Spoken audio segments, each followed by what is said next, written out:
I purposely ruined my cousin and ex's wedding, and it brought me a lot of happiness. I once looked up to my cousin. I thought he was a great guy, and we were close, like brothers. I was also dating a girl, and I was deeply in love with her, and I planned to marry her someday. I thought my life was perfect. One day, I came home early because a colleague offered to cover my shift. I was pretty tired, so I accepted, and I went home. Arriving home, I found them both in bed, having sex. Ooh. Both of them were shocked, to say the least. Ooh. I told them that I wanted them to be gone by the time I got back and left the house. They were gone by that time. I did get back, but she left me a note telling me she was so sorry and to call her when I calmed down. I didn't call her. I texted her saying that I would gather her things and drop them off at cousin's in a few days and that she's staying with him now, not me. I followed through with that. It took about a week to transfer everything. Both of them tried to apologize, but I didn't have anything nice to say, so I said nothing. I just knocked on the door, handed the bags to whoever answered before leaving. My cousin called me multiple times to try and apologize, but I refused to accept it. 3 years have passed since then. I went no contact with them. I didn't bring it up to the rest of my family or any of their friends. I'm not sure why, I just didn't. I got a call from a number I didn't recognize, so I answered. It was my cousin. He sounded really happy and was acting like he hadn't destroyed my life. He explained that he and my ex were getting married and he wanted me to be his best man. Insane. Insane. Ugh. Yeah. I was so angry that he had the utter gall to act like nothing was wrong, and I lost my temper. I yelled at him and I called him names before hanging up. He sent me a text telling me that the offer still stood.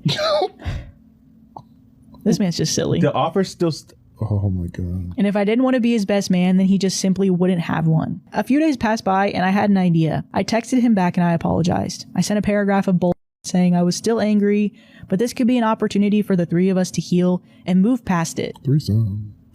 He was overjoyed and said he would pay for everything and he would help me pick out a suit if I wanted, which I accepted because I sure as shit wasn't going to spend any money on his stupid wedding if I could help it. Right.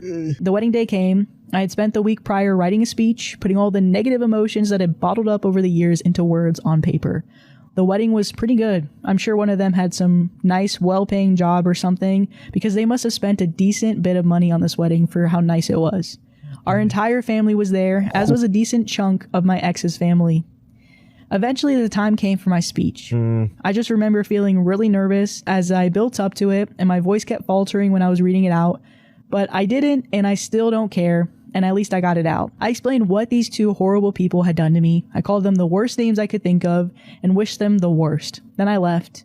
I was expecting some kind of dramatic moment from all the guests, gasps of shocks, all of that, but there was none of that. Everyone was silent. Oh no.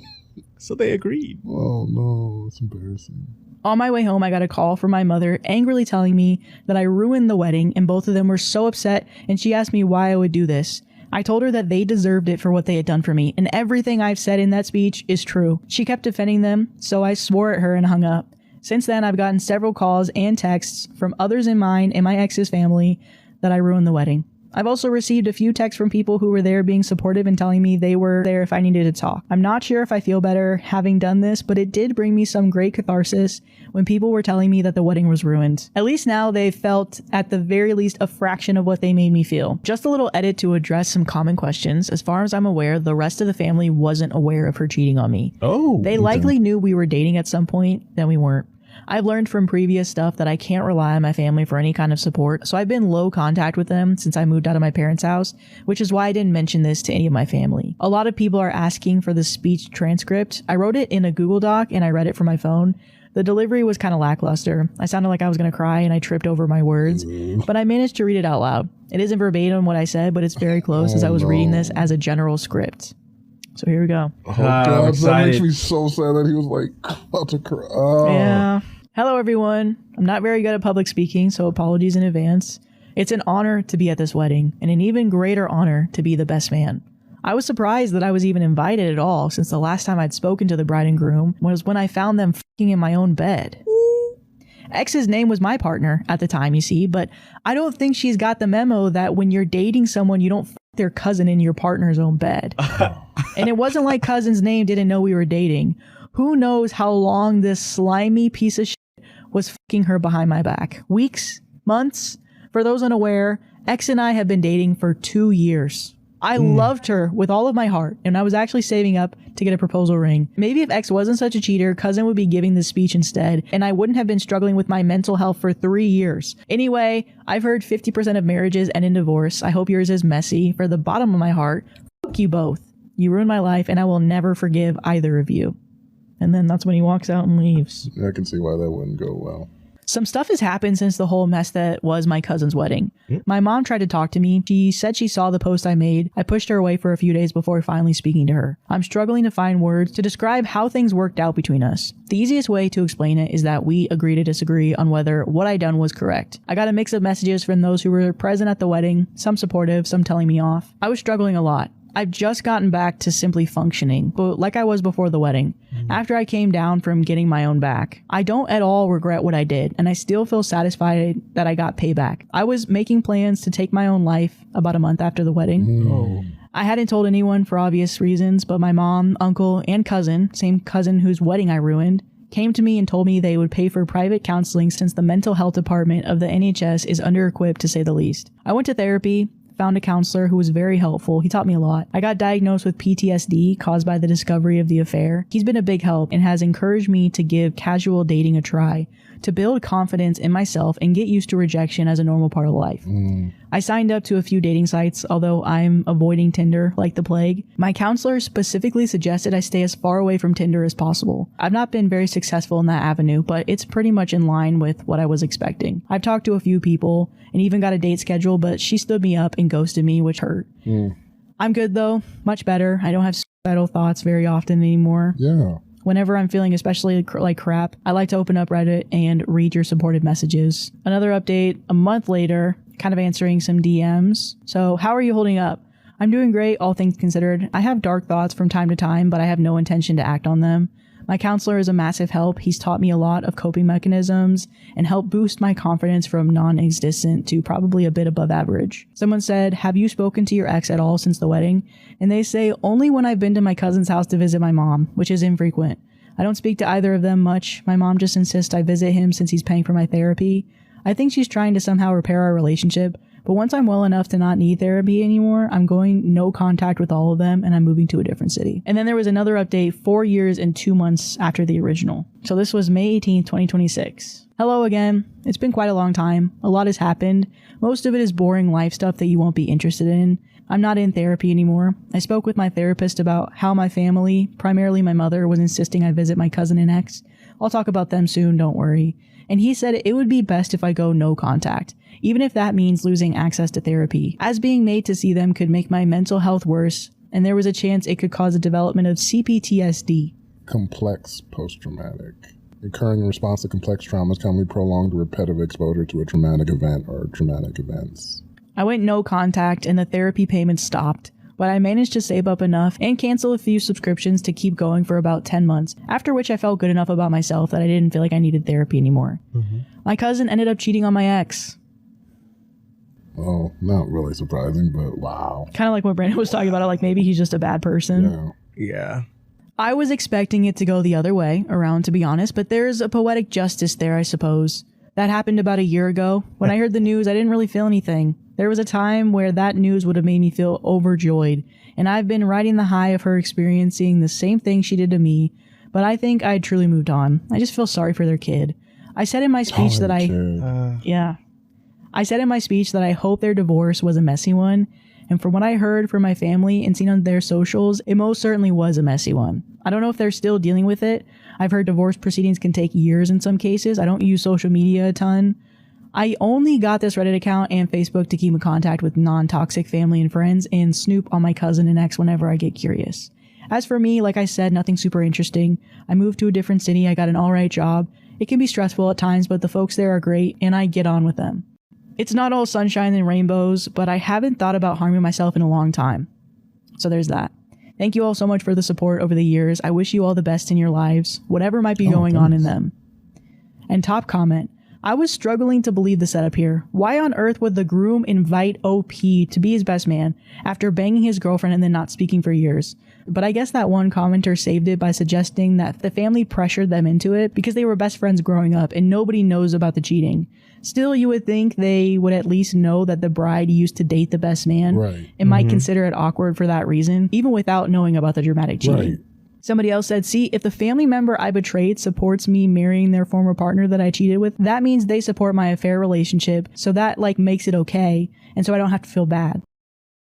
Second date gone horribly wrong at the end. I'm 32 male, met a woman 38 female at a bar last weekend. We hit it off and she came back to my apartment afterwards.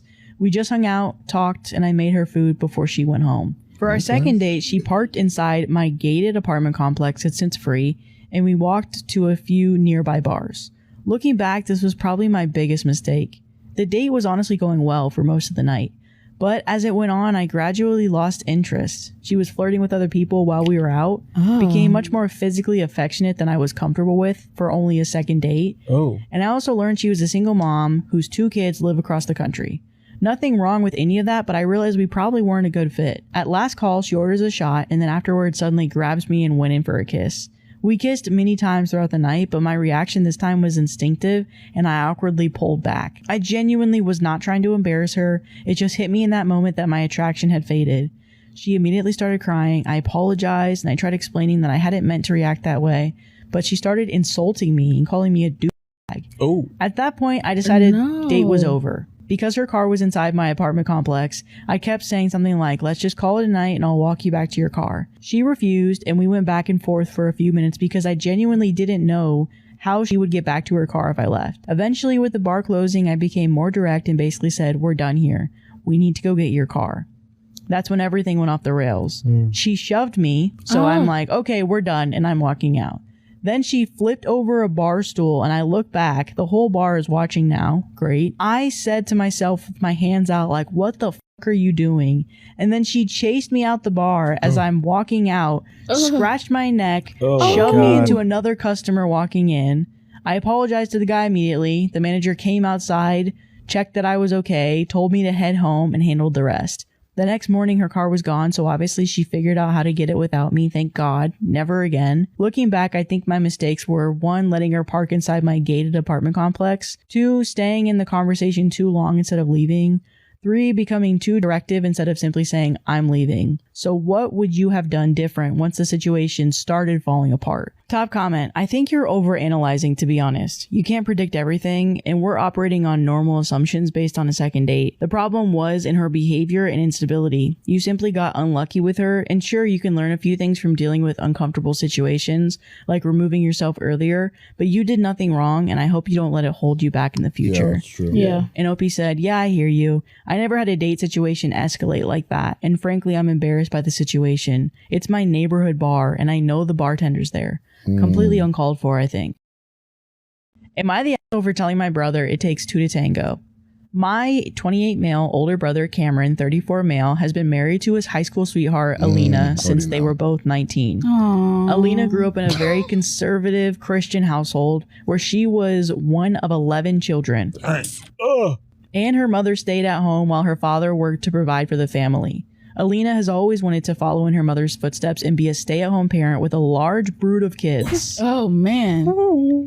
When my brother Cameron and Alina first announced their engagement, everyone in my family told Cameron that if he really wanted that type of lifestyle with Alina, he would need to work really hard, especially in a tough economy.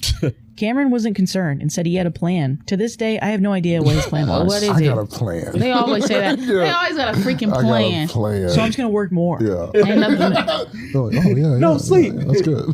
Fast forward to now, Alina and Cameron have 5 kids, with a 6th on the way. And they're struggling a lot financially. Oh, wow. He's borrowed money multiple times from my parents, and my parents give in every time because they feel guilty about their grandkids going without. Cameron called me last night to vent about it, saying how he was sick of her and how he was tired of working his ass off. He confessed to me that he's secretly really upset by the news of the 6th child because he was trying to convince Alina to get a job, but now she's pregnant again and there's no way he'll be able to convince her. This is where I may be the asshole. I told him that I understand his frustration and his wife was partly to blame, but he knew what Alina wanted, stay-at-home mom with a lot of kids, when they got married. And it's not as though he did anything to prevent the 6th child being conceived. He asked me what I meant, and I said, well, it takes 2 to tango. He cussed me out and then hung up. I'm not sure if I was an asshole, but I was only trying to convey that he has some agency in his marriage, Right. and Yeah, he can't he blame does. the city situation entirely on his wife.